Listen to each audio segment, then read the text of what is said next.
దేవుడు మనిషిని సృజించాక, అంటే ఆదాము సృజించిన తర్వాత ఆదాము అవ్వ తప్పు చేసి బయటకు వచ్చేసిన తర్వాత నుంచి కూడా ఇప్పటి వరకు కూడా దేవుడు మనుషుల్ని మారు మనసు కోరాలని, పొందాలని కోరుతున్నాడు.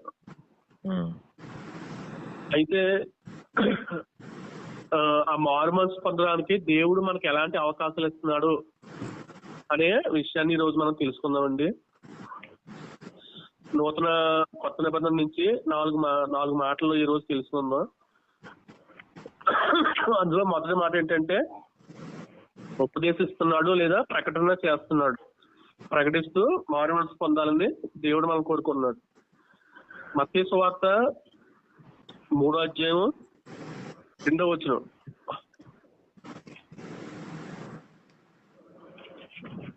అంత 7వ వచనం కూడా 7-8 వచనాలా? అతడు పరిసయ్యుల్లోను 3వ అధ్యాయం 2వ వచనం అన్నయ్య. 2వ వచనం. పరలోక రాజ్యం సమీపించి ఉన్నది, మారు మనసు పొందుదని యోదయ అరణ్యంలో ప్రకటించుచుండెను. ఏమని ప్రకటిస్తారంటే మారు మనసు పొందాలని, పరలోక రాజ్యం సమీపించున్నది, మారు మనసు పొందని ప్రకటిస్తారు.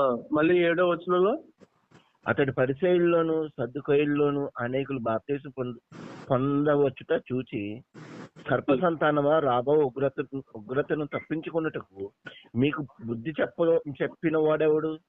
మారు మనసుకు తగిన ఫలము ఫలించుడని. అది అంటే ఫస్ట్ దేవుడు ఏం చేస్తున్నాడంటే ప్రకటన చేస్తున్నాడు తన ప్రవక్తలు పంపించి మారు మనసు పొందాలని చెప్పేసి వాక్యం ప్రకటిస్తున్నాడు. తర్వాత ప్రకటన గ్రంథం 3వ అధ్యాయం 3వ వచనం.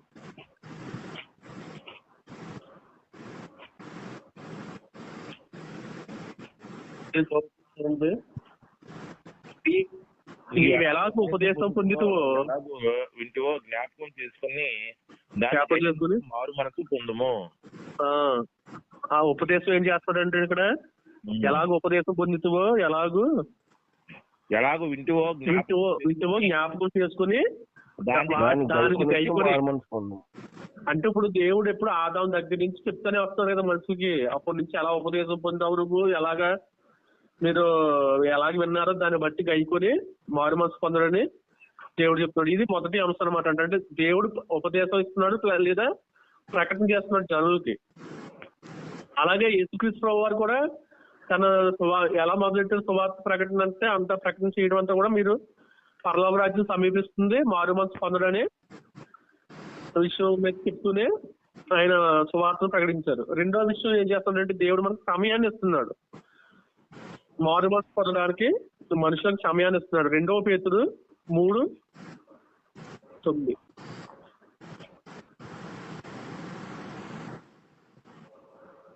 కొందరు ఆలస్యమని ఎంచుకున్నట్లు ప్రభు తన వాగ్దానం గురించి ఆలస్యం చేయవాడు కాదు గాని, ఎవరిని నశింపవాలని ఇచ్చయింపక అందరూ మారు మనసు పొందవాలని కోరుచు మీ ఎడల దీర్ఘశాంతం గలవాడై ఉన్నాడు. ఇంకా చదవండి. అంటే దీర్ఘశాంతం గలవాడే ఉన్నాడు. అంటే ఆయన వెయిట్ చేస్తున్నారు దీర్ఘశాంతంతో మనం మారు మనసు పొందుతామని. ఆయన రాకడ ఎప్పుడో వచ్చేయాలి యాక్చువల్ గా. అసలు అందరూ ప్రపంచంలో ప్రతి ఒక్కరు కూడా మారు మనసు పొందాలని ఆయన సమయం ఇస్తూ మనకి దీర్ఘశాంతంతో ఎదురు చూస్తాం అనమాట. అందుకే రాకడ లేట్ అవుతుందని మనం ఇక్కడ ఈ వచనాన్ని బట్టి మనం గమనించవచ్చు. మూడో విషయం ఏం చేస్తాడంటే ఆయన మనం ప్రేరేపిస్తున్నాడు. రోమా 2:4 చూడండి ఒకసారి. మారు మనసు పొందాలని ఆయన మనం ప్రేరేపిస్తున్నాడంట. లేదా దేవుడు అనుగ్రహము మారు మనసు పొందుటకు నిన్ను ప్రేరేపించుతున్నదని ఎరుగక ఆయన అనుగ్రహ ఐశ్వర్యమును సహనమును దీర్ఘశాంతము తృణీకరించుదువా?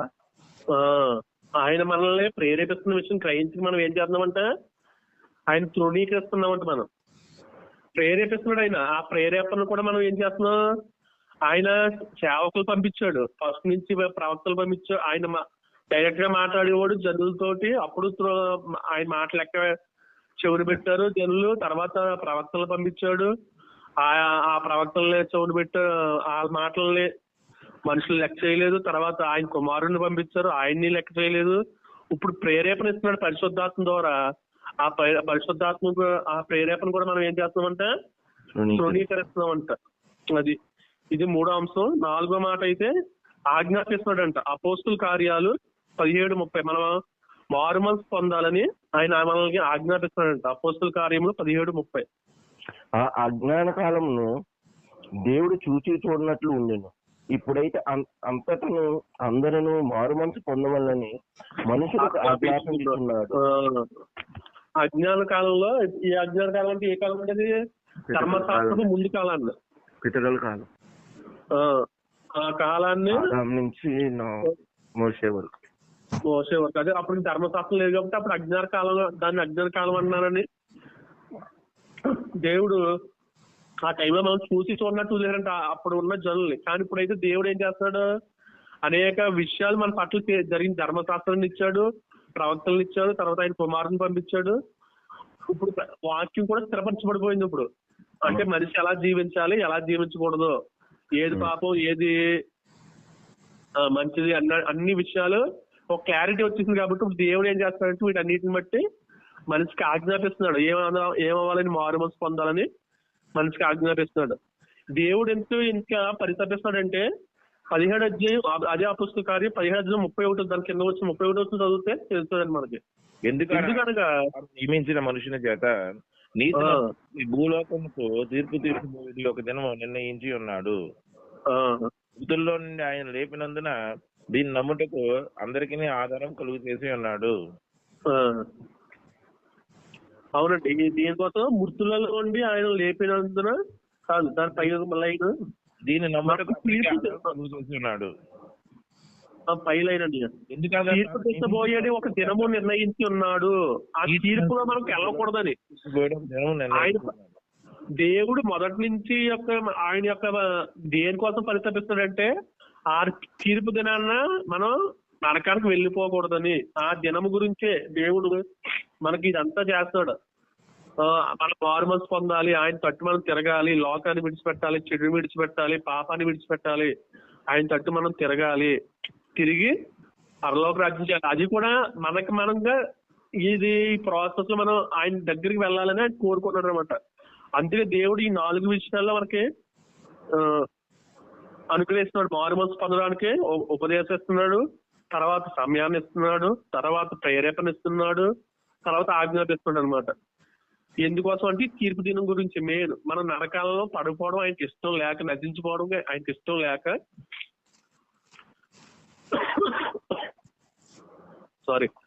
ఆయనకి ఇష్టం లేక మనల్ని నిత్యము ఇప్పటి వరకు కూడా ఆయన సృష్టి ఆరంభం నుంచి ఈ రోజు వరకు, లేకపోతే ఇంకా ముందుగా ఇంకా ఆలస్యమైనప్పటికీ కూడా ఆయన సమయం ఇస్తాడు. ప్లస్ మనల్ని ప్రేరేపిస్తూ ఆయన ఇప్పుడు పరలోక రాజ్యం చేరాలని ఆశిస్తాడు. ఇది ప్రియులారా నా ఈ రోజు మెసేజ్. ఏదో లోపల ఉంటే సరి చేయొచ్చు, ఏం ప్రాబ్లం లేదు, ఇబ్బంది లేదు. లోపల ఏమి లేవు, అంత బాగానే ఉంది. బాగుంది. ఓకే, థ్యాంక్స్ అండి. అదే ప్రార్థన చేశారు నేనైతే.